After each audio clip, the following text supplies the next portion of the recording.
Have you ever struggled to get your audience's attention during a live presentation? Would you like them to focus on what you're working on? With Cacoo's follow mode, you won't have to worry about that anymore.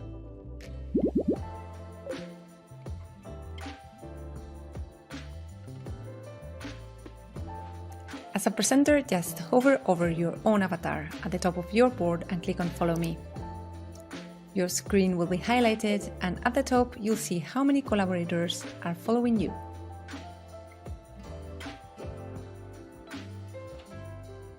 If you're the presenter and want to stop sharing what you're doing, just click on Stop at the top of your board. Every user inside that board will be notified and will start to follow the presenter's cursor, tracking their every move, even if the presenter changes sheets, keeping you all on the same page.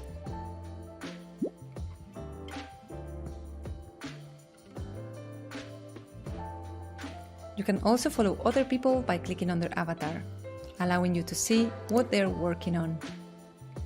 It seems Ben is creating a workflow. Let's see.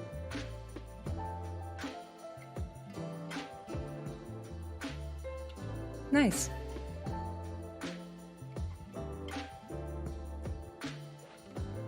If you're following someone, clicking anywhere on the board will allow you to keep on working individually